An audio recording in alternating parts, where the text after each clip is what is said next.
Shalom jemaat yang dikasih Tuhan, kita akan memulai ibadah kita pada malam hari ini. Mari sama-sama saya ajak kita untuk berdoa. Bapa dalam surga, terima kasih Tuhan buat perkenanan Tuhan atas kami, sehingga kami Tuhan boleh dapat beribadah pada malam hari ini Tuhan. Sucikan hati kami, pikiran kami Tuhan, hingga kami boleh layak Tuhan untuk menaikkan setiap puji-pujian kami Tuhan di hadapan-Mu Tuhan.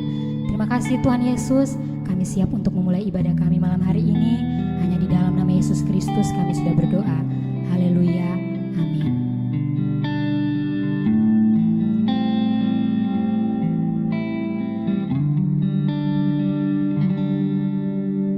Seperti rasa rindu sungaimu, jiwaku rindu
Kami, haleluya.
Shalom, saudara yang dikasihi Tuhan. Mari kita sama-sama belajar tentang kebenaran firman Tuhan. Kita akan melihat di dalam 2 Raja-Raja pasal yang kelima, ayat yang pertama. Firman Tuhan pada hari ini dengan tema merasa tidak dihargai.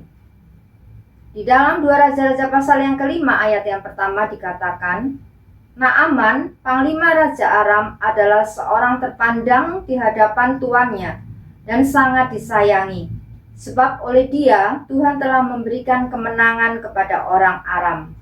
Tetapi orang itu, seorang pahlawan tentara, sakit kusta.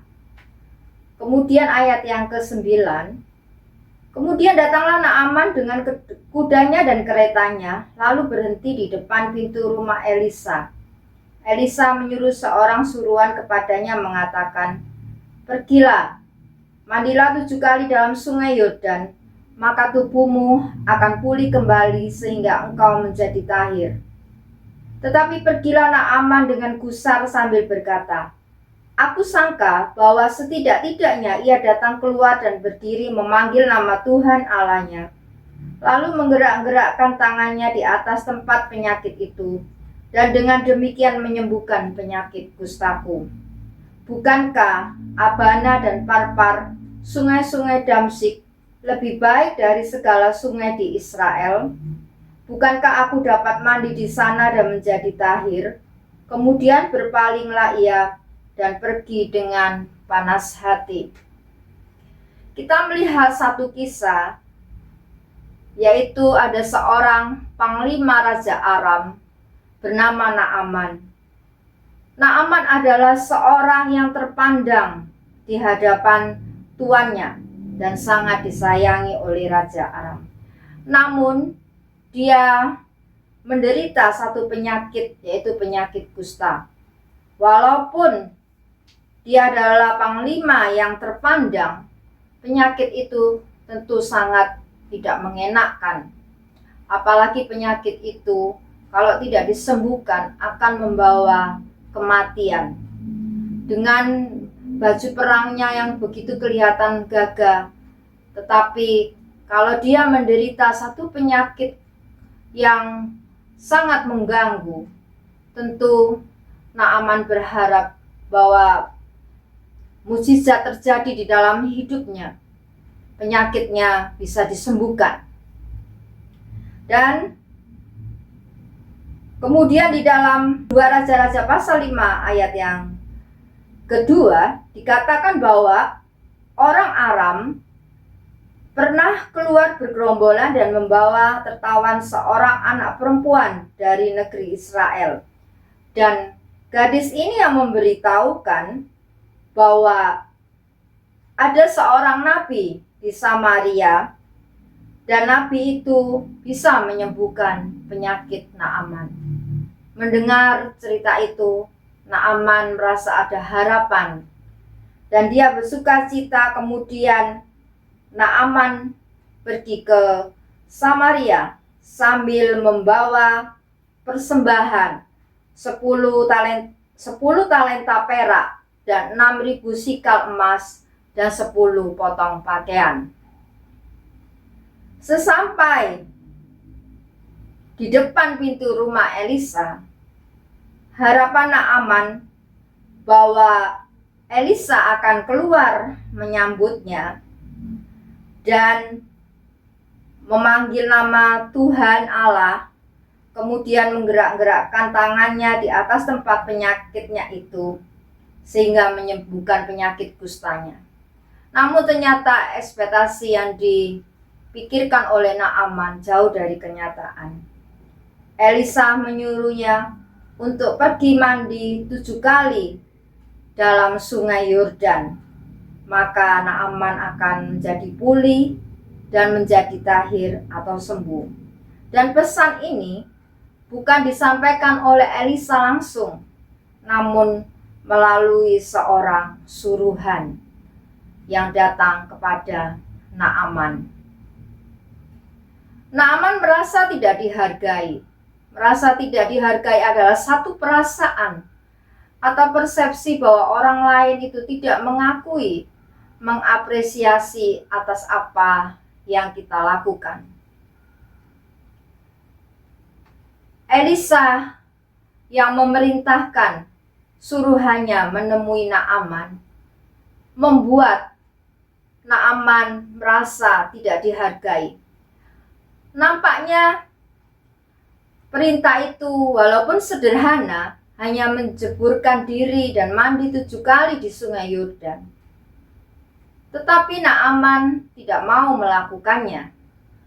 Ya, mungkin karena pertama dia harga dirinya sudah dijatuhkan terlebih dahulu oleh Elisa, dan yang kedua adalah dia disuruh mandi di sungai Yordan, yang dikatakan di situ bahwa kondisi sungai Yordan itu tidaklah lebih baik daripada sungai Abana dan Parpar, yaitu sungai-sungai di Damsyik, daripada sungai Yordan. Saudara yang dikasihi Tuhan, Naaman merasa bahwa itu adalah satu penghinaan bagi dia, di mana kedudukannya sebagai seorang panglima terpandang mendapatkan perlakuan seperti itu. Dia merasakan satu penghinaan bagi dirinya. Sebagai panglima yang berpengaruh, ia merasa tidak dihormati. Naaman berharap bahwa dia diperlakukan sesuai dengan statusnya, dengan instruksi yang masuk akal dan keluar langsung dari mulut Elisa. Naaman menjadi kecewa dan marah. Ia merasa tidak dihargai dan dipandang sebelah mata. Namun untunglah, atas desakan dan nasihat dari para pegawainya, membuat Naaman belajar merendahkan diri dan memutuskan untuk taat. Mungkin pada saat dia menceburkan diri pertama kali di dalam sungai Yordan, rasa keakuannya dia, rasa marah terhadap Elisa mungkin belum hilang, karena kondisi sungai Yordan yang tidak diinginkan oleh Naaman bisa membuat dia menjadi begitu marah. Tetapi dia terus belajar untuk menundukkan segala keakuannya, terlepas dia adalah seorang panglima yang terpandang. 2 kali dilakukan. Terus kedagingannya, keakuannya disalibkan ketiga kali, dan sampai akhirnya yang ke-7 kali mujizat terjadi. Betapa sukacitanya Naaman ketika dia mengalami kesembuhan total setelah menuruti instruksi Elisa. Saudara yang dikasihi Tuhan, mungkin kita juga pernah mengalami seperti Naaman, merasa tidak dihargai, dan hal itu membuat kita tersinggung dan marah.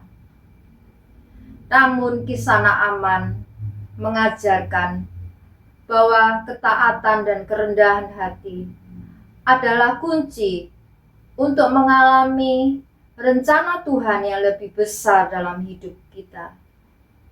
Ketaatan dan kerendahan hati, penyalipan atas keakuan kita, ego kita, adalah kunci untuk kita boleh mengalami mujizat Tuhan. Ketika kita bersedia untuk merendahkan diri, melepaskan ego, dan menyerahkan hidup kita kepada kehendak Tuhan, maka kita akan melihat bagaimana Tuhan bekerja dengan cara yang melampaui pemahaman kita. Kita akan melihat di dalam Mazmur 37 ayat yang ke-5 dikatakan, serahkanlah hidupmu kepada Tuhan dan percayalah kepadanya, dan Ia akan bertindak. Merasa direndahkan, merasa diremehkan, atau merasa tidak dihargai, kita serahkan itu semua kepada Tuhan. Kita percaya bahwa ketika kita sungguh-sungguh berharap kepadanya, maka Tuhanlah yang akan menolong kita. Tuhan selalu mempunyai rencana indah, meskipun caranya itu sederhana. Di balik perasaan tidak dihargai, kita diajar ada satu kesempatan yang diberikan Tuhan kepada kita untuk belajar taat dan berserah kepada kehendaknya.